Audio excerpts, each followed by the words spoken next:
말씀을 함께 보도록 하겠습니다. 오늘 본문 말씀은 마가복음 15장 33절에서 41절의 말씀입니다. 마가복음 15장 33절에서 41절의 말씀입니다.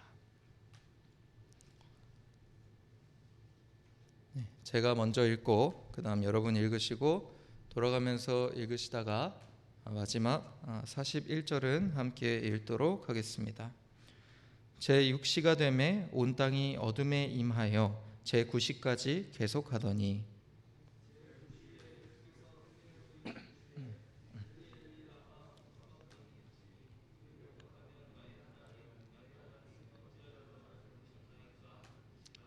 곁에 섰던 자 중 어떤 이들이 듣고 이르되 보라 엘리야를 부른다 하고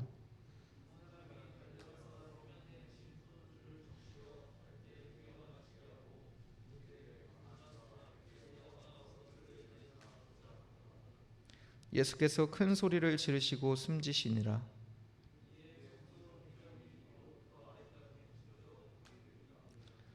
예수를 향하여 섰던 백부장이 그렇게 숨지심을 보고 이르되 이 사람은 진실로 하나님의 아들이었도다 하더라.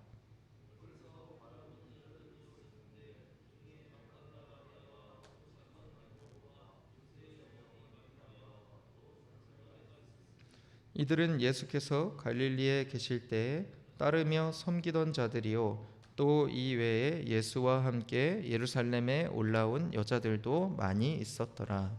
아멘.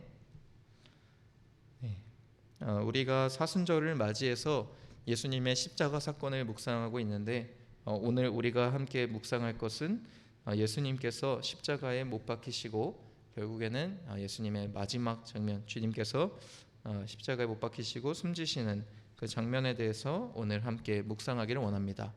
우리가 복음을 전하고 또 복음에 대해서 이야기를 할 때 주님 우리를 위해서 죽으셨고 또 부활하셨기 때문에 누구든지 그것을 믿는 자는 영원한 구원을 얻게 될 것이다 하는 이야기들을 참 많이 하는데 그 이야기 속에서 사실 우리가 느끼게 되는 것이 너무나도 비슷한 이야기, 너무나도 같은 이야기들을 많이 듣다 보니까 예수님의 죽음이 과연 우리 인생에는 어떤 의미가 있을까 하는 것에 대해서 좀 많이 묵상하지 못하는 것 같습니다. 사실 예수님의 죽으심과 부활하심은 성경의 하이라이트인 만큼 굉장히 많은 내용들이 말씀 속에 숨어 있습니다. 그래서 이 말씀을 한 번의 설교로 끝내지 못할 정도로 굉장히 많이 적혀 있는데 오늘은 그 한 부분만 좀 묵상을 해보기를 원합니다. 바로 주님의 죽음이 그리고 오늘 말씀에서 나타나는 이 주님의 죽음의 사건이 우리 삶에 어떤 의미가 있을까 하는 것에 한번 돌아보기를 원하는데요. 기본적으로는 당연히 우리의 죄를 위해서 죽으셨다 하는 것이 당연하겠습니다. 그래서 우리가 주님 앞에 부족한 존재요, 주님 앞에 죄를 지은 존재인데 그 죄를 위해서 우리가 더 이상은 율법에 따라서 행하지 않아도 되고 우리가 더 이상은 죄의 굴레에 빠져서 주님 앞에 다가가지 못하는 것이 아니라 주님께서 우리의 죄의 문제를 해결해 주시기 위해서 죽으셨다 하는 것이 당연합니다. 그런데 오늘 말씀에서는 더 깊고 많은 내용들이 담겨져 있습니다. 오늘 첫 번째로는 주님의 죽음은 주님께서 우리의 고통을 이해해 주신다 하는 의미가 담겨져 있습니다. 오늘 말씀을 보니까 43절에 제9시에 예수께서 크게 소리 지르시되 엘리 엘리 라마 사박다니 하시니 이를 번역하면 나의 하나님 나의 하나님 어찌하여 나를 버리셨나이까 하는 뜻이니라 하는 말씀이 나옵니다. 여기서 엘리 엘리 라마 사박다니는 아람어입니다. 아랍어가 아니고 아람어라는 그 당시에 그 중동 아시아에서 쓰이던 말이었는데요. 예수님과 예수님의 제자들은 아람어로 말하고 아람어로 대화했습니다. 그런데 이 성경은 헬라어로 쓰여졌습니다. 헬라어는 그 당시에 그리스 문화가 굉장히 강력한 영향력을 펼쳤고 로마 제국이 그 당시에 말하고 있는 그 세계를 정복했음에도 불구하고 헬라어, 그 그리스의 언어들이 계속해서 쓰이고 그 문화가 계속해서 유지되었기 때문에 헬라어는 그 당시에 영어와 같은 공용어였다라고 생각하시면 되겠습니다. 그래서 오늘 말씀에서 예수님께서 엘리 엘리 라마 사박다니라고 말씀하셨고 그 뜻을 헬라어로 번역을 해 놓으신 것입니다. 그래서 아마도 이것을 봤을 때는 이 마가가 이 책을 썼고 이 책을 읽는 사람들이 아마도 아람어를 몰랐을 가능성이 있다 하는 것을 우리가 알 수 있습니다. 그래서 아람어를 예수님께서 언급하시는 그런 문장에 대해서는 다 해석을 달아둘 때가 많거든요. 뭐 달리다굼, 소녀야 일어나라 하는 것도 그 옆에 번역을 달아놨는데 아마도 이 독자들이 그런 이 아람어를 잘 못하던지 아니면은 아람어와 헬라어를 하는 사람들 둘 다를 이 책을 읽게 하고 싶었다든지 하는 내용에서 이렇게 적어놨다고 할 수 있겠습니다. 그런데 이 내용을 보니까 엘리 엘리 라마 사박다니, 주님께서 이 십자가에 못 박히시면서 하나님을 원망하는 내용이 담겨져 있습니다. 주님 어찌하여 나를 버리셨나이까 하는 내용이 담겨져 있는데 우리가 이전에 이 잔을 내게 옮기지 마시옵소서 하는 내용에서도 이런 내용들을 함께 돌아본 적이 있는데요. 오늘도 다시 한번 돌아보기를 원하는 것은 주님께서 이 십자가 사건을 우리를 위해서 기꺼이 죽으시겠다고 말씀하시면서 왜 이렇게 하나님을 원망하는 순간들을 성경에 기록해 놓았고 주님께서도 동시에 원망하셨을까 하는 것입니다. 이 저번에는 주님께서 고통을 받아야지만 우리가 그 고통, 주님이 그냥 뚝딱 하신 것이 아니라 고통을 받으면서까지 우리를 사랑하셨기 때문에 그 사랑이 같이 있었다 하는 이야기로 제가 비슷한 내용을 나눴었는데요. 오늘 우리가 주목할 것은 무엇이냐면 주님께서 이렇게 하나님을 원망하는 고통의 순간을 겪으시면서 무엇을 우리에게 어필하고 계시냐면 인간으로서 똑같이 우리와 고통의 순간을 겪을 수 있으시고 겪으셨다 하는 것을 우리에게 어필하고 계시는 것입니다. 그것이 무엇이냐면 바로 우리의 고통을 이해하신다는 것입니다. 우리 인생에서요, 어쩌면 하나님께 기뻐하고 하나님 사랑하고 하나님 좋아하는 순간보다요, 우리 인생이 내 뜻대로 안 돼가지고 하나님 원망하고 주님 도대체 살아계십니까? 도대체 나한테 왜 그러십니까? 하는 원망의 순간들이 더 많을지도 모르겠습니다. 그런데 그런 고통 앞에서 주님께서 그것을 무시하지 않으신다는 것입니다. 주님께서 단순히 그것을 무시하지 않으시고 단순히 내가 너 슬픔을 들었다 하는 것으로 끝내시는 것이 아니라요, 주님께서 그런 고통의 순간을 그 당시를 이해하시고 그것을 마음에 공감하신다는 의미입니다. 그래서 주님이 인생의 고통과 환난 앞에서 우리를 완전히 이해해 주십니다.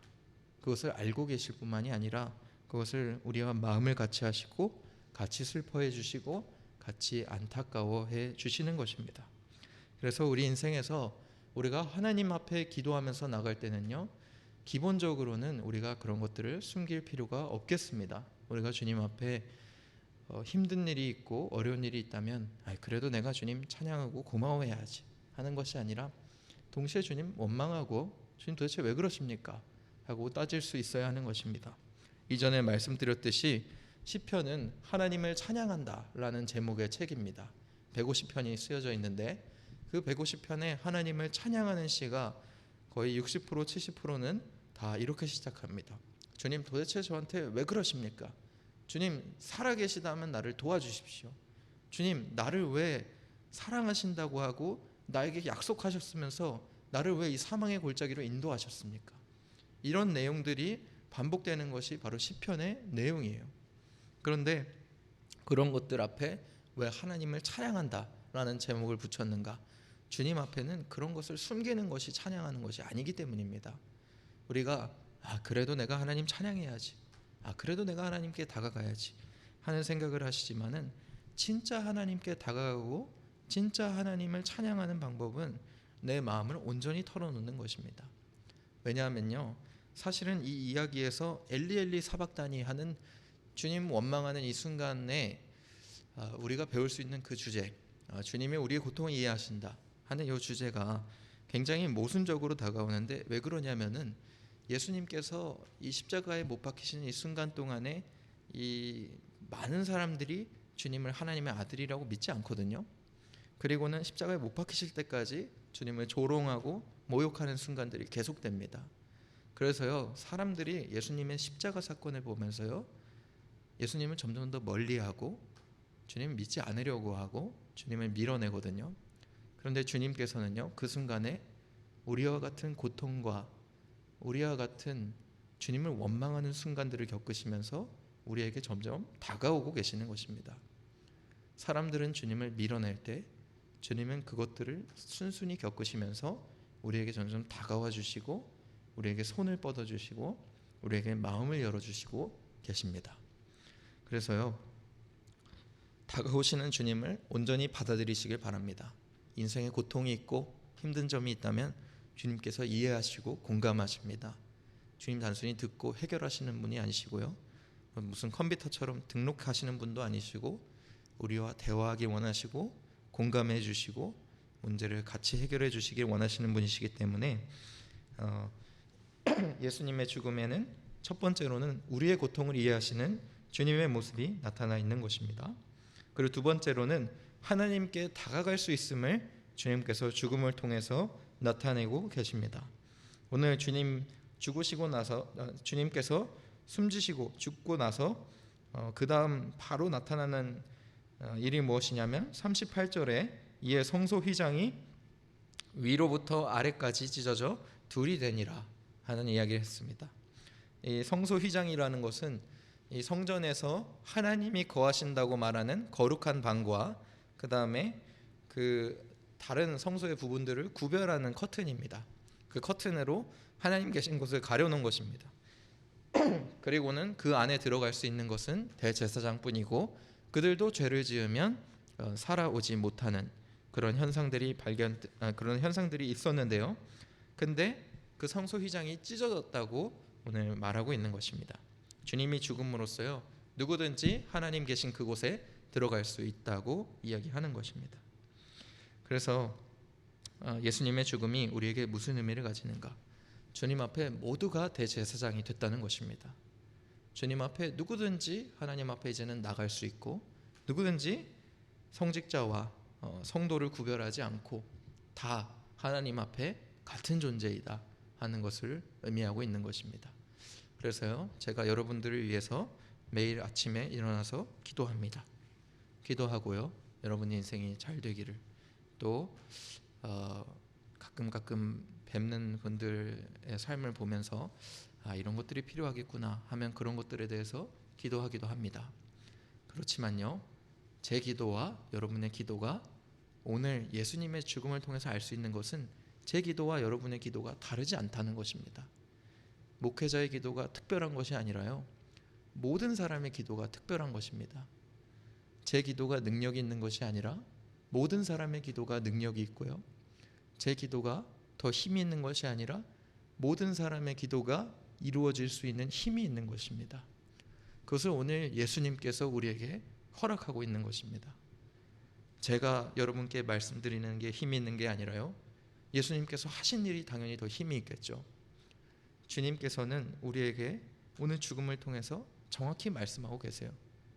성직자나 기도를 더 잘하는 사람들에게만 능력이 있는 것이 아니라 이제는 하나님을 믿는 모든 사람들의 기도를 주님께서 들어주시고 응답해 주신다는 것입니다. 그래서요, 제가 여러분을 위해서 기도하는 것처럼 여러분도 저를 위해서 기도하시면 제가 여러분들을 위해 기도하는 것과 같이 똑같은 능력이 제 삶에 나타날 줄을 믿습니다. 그리고요, 제 삶에서 일어나는 하나님의 기적들을 제가 볼 때는요, 여러분들이 저를 위해서 기도해 주셨구나 하는 것을 제가 알 수 있는 것입니다. 그래서요, 우리가 주님의 죽음을 통해서 두 번째로 알 수 있는 것이 무엇인가? 하나님께 다가갈 수 있다는 것입니다. 누구든지 주님 앞에 공평하다. 그리고 세 번째로는요, 예수님께서 하나님의 아들이심을 알게 합니다. 제가 이 아이러니에 대해서 이야기를 했었는데 보니까 예수님께서 십자가에 못 박혀서 죽으실 때까지 예수님의 그 주변에 있던 모든 사람들이 이 사람 하나님의 아들이 아니다 하면서 이 사람한테 침뱉고 던지고 욕하고 그리고 굉장한 많은 모욕들을 했습니다. 예수님의 십자가에 달리시는 것도 사실은요 어떤 십자가형의 일부이기 때문에요. 채찍질을 하는 그 순간부터 그 통나무 십자가를 메고 가는 것, 그 십자가를 일부러 다듬지 않거든요. 그래서 벗겨진 피부에서 고통을 받도록, 그래서 거기까지 올라가시는 그 과정까지가 굉장한 큰 모욕으로 주님 앞에 다가오게 되는데요. 그런데 예수님이 죽자마자 어떤 사건이 일어나는가? 죽자마자 39절에 예수님을 향하여 섰던 백부장이 그렇게 숨지심을 보고 이 사람은 진정으로 하나님의 아들이었도다 하는 이야기가 나옵니다. 이게 이 복음서의 어떤 클라이막스, 이 갈등을 마무리하는 어떤 대사거든요. 우리는 책을 읽으면서 예수님께서 하나님의 아들임을 알 수 있습니다. 그런데 이 십자가 사건의 이야기 동안에는 등장인물들이 다 이 사람이 하나님의 아들이라는 것을 부정하고, 제자들은 다 도망가 버리고, 누구도 이 사람 앞에 주님은 하나님의 아들이신데 왜 그러시느냐 이런 이야기가 없는데, 그런데 예수님이 죽자마자 그 십자가 고통 고문을 모두 담당했던 백부장 그 군인이 보고는 이 사람 하나님의 아들이었도다 하고 고백하게 되는 것입니다. 그리고는 뭐가 나오냐면 뜬금없이 40절과 41절에 주변 사람들, 예수님의 죽음을 봤던 그 여인들에 대해서 나오고 있어요. 그래서 41절에 이들은 예수께서 갈릴리에 계실 때 따르며 섬기던 자들이요, 또 이 외에 예수와 함께 예루살렘에 올라온 여자들도 많이 있었더라. 그리고 다른 복음서에 보면은 예수님의 죽음을 목격한, 예수님을 따르던 사람들이 언급되어 있거든요. 그래서 백부장만이 하나님의 아들임을 알게 된 것이 아니라요, 그 옆에는요 다른 사람들이 예수님의 죽음을 목격하고 있었습니다. 근데 이 사람들은 그걸 보면서 진짜 하나님의 아들이었구나 하는 것을 언급하는 내용은 없거든요. 단지 이 사람들이 목도하고 있었다, 보고 있었다 하는 이야기가 나와요. 그래서 제가 이 말씀을 읽으면서 이 말씀은 당연히 땅이 흔들리고 이 성전의 천막이 찢어지고 하늘이 어두워졌는데 당연히 예수님 죽으신 것에 대해서 많은 사람들이 보러 오지 않았겠느냐 하는 생각을 했거든요. 그런데 복음서에 진짜 여러 번 이 예수님을 따르던 사람들이 십자가 사건을 목격했다 하는 내용이 담겨져 있는 것입니다. 이것이 도대체 무엇을 의미하길래 이렇게 다 여러 번 써놨는가, 다른 복음서에도 이것을 언급해 놓았는가 하고 생각을 해보니까요, 사실 기본적으로는 성경을 자랑하고 싶은 것은 아니지만 성경에 이렇게 여인의 이름과 여인들이 예수님을 봤다, 그리고 예수님의 부활 사건을 여인들이 맨 처음 발견한 것, 이것에 대해서 강조하고 있는 거는요, 어떤 성경이 사회적인 파격적인 의미를 담고 있는 것을 의미합니다. 기본적으로는 사회적 약자를 존중하는 성경의 모습. 그 당시에는 여인들의 이름을 책에 쓰거나 여인들을 그 사람 수로 세지는 않았거든요. 그런데 성경에서는 항상 여인들을 언급하고 있고 여인의 이름을 쓰고 있고 하기 때문에 어떤 성경의 파격성, 그리고 사회적인 약자를 보호하는 그런 모습들을 성경에서 나타나고 있습니다. 그런데 그럼에도 불구하고 도대체 이 사람들을 왜 적어놨는가 하니까요, 이 사람들이요 지금 이 순간에 하나님의 아들임을 인정하는 것은 아니지만요, 이 사람들은요 예수님의 죽음, 완전한 죽으심을 그 자리에서 목격했고요, 그 다음에 하나님의 부활을 볼 사람들이기 때문에 이 자리에 적어놓은 것입니다. 이제 이 사람들은요 주님의 완전한 죽음을 봤기 때문에요, 그 이후에 부활의 기적을 경험할 수 있는 것입니다. 그래서 예수님의 죽음이 이 사람들에게는 무슨 의미가 있었는가? 예수님의 완전한 죽음을 그 자리에서 목격했기 때문에 그 다음 주님 살아나셨을 때 주님 분명히 죽으셨는데 죽음을 이겨내시고 부활하셨구나 하는 부활의 기적을 보고 하나님의 아들임을 자기 마음속에 담아놓을 수 있는 것입니다. 그래서 이제는 이 사람들이 성경의 주인공이 된 것입니다. 이제는 예수님께서 활동하시는 것이 마무리가 되고 부활하시고 승천하시게 될 때 예수님의 죽음을 목도했던 그 사람들이 이제는 죽음을 이겨내신 예수님을 보고 너희들이 나보다 더 큰 일을 하리라 하는 그 말씀을 이루는 이 말씀의 주인공들이 되었기 때문에 오늘 말씀에서 등장하고 있는 거예요. 그런데 이 사람들이 여기 있었다. 다음 주인공들입니다. 오늘 우리가 사순절을 맞이해서요, 주님의 죽으심에 대해서 읽고 있습니다. 우리도 오늘 주님 완전히 죽으셨다 하는 것을 말씀을 통해서 목도하고 있습니다. 우리도 이제는 부활절 맞이해서 부활에 대해 묵상할 텐데, 부활을 목도한 우리들은 이제는 성경에서 말하고 있는 사역의 다음 주인공들인 것입니다. 그래서요, 예수님의 죽음이 우리 인생에 무슨 의미가 있는가? 부활을 우리 인생에 의미 있게 만들고 우리 인생을 주님의 부활 사건을 통해서 변화시키는 의미가 있는 것입니다. 그래서 여러분들이 이제는 완전히 사역의 주인공이 됐다는 것을 믿으시기 바랍니다. 주님께서 그 다음 사역 주인공에 대해서 굉장히 강력한 말씀들을 많이 하시거든요. 놀라운 기적들을 일으키시고는 제자들이 놀랐을 때 너희들이 이것보다 더 큰 일을 하리라 하셨고, 너희들 마음속에는 하나님께서 거하셔서 하나님께서 너희들에게 내가 한 말들을 다 기억나게 하시고 하나님께서 너희들에게 하나님의 하기를 원하시는 일들을 할 수 있도록 그 큰 일을 일으켜 주신다 하는 말씀을 해주셨어요. 그 말씀의 대상과 주인공이 무엇인가? 바로 오늘 주님의 죽으심을 목도하고 있는 우리들인 것입니다. 그래서요, 주님의 이 사순절 슬픈 날이라고 많은 사람들이 생각하지만요, 주님께서는 이 비극과 모욕과 이 모독 속에서요 우리에게 다가오고 계실 뿐만이 아니라 우리도 또한 주님의 죽으심을 통해서요 하나님 앞에 이 성경의 주인공들이 되어가는 것입니다. 그래서 세상 사람들이 보기에는 이 죽음이 슬픈 일이요, 이 죽음이 정말 비극일지 모르지만 우리 인생의 깊은 의미로 다가올 때는요, 우리 인생을 완전히 변화시키는 일이요, 우리 삶을 하나님 앞에 성경의 주인공으로 만드는 의미 있는 일이 됨을 믿습니다. 그래서 여러분들이 이 사순절 맞이하셔서 주님의 이 죽으심과 또 부활하심을 깊이 묵상하시고 그러면서 이 성경의 주인공이 되시기를 주님의 이름으로 축원합니다. 시간 제가 축도하고 예배 마치도록 하겠습니다. 사랑이 많으신 하나님 아버지, 이 시간 우리가 주님 앞에 주님의 죽으심을 깊이 묵상합니다. 우리가 한 문장으로 들었던 우리를 위해 죽으셨다 한 주님의 그 말씀을 이제는 우리가 깊이 묵상함으로써 주님께서 누구든지 우리를 주님 앞에 다가올 수 있게 하셨고, 누구든지 우리가 주님 앞에 기도할 때 응답할 수 있는 능력을 주셨고, 누구든지 예수님을 믿는 사람들, 그 죽음을 목도한 사람들은 부활의 사건을 누림으로써 성경의 주인공이 되게 하셨음을 믿습니다.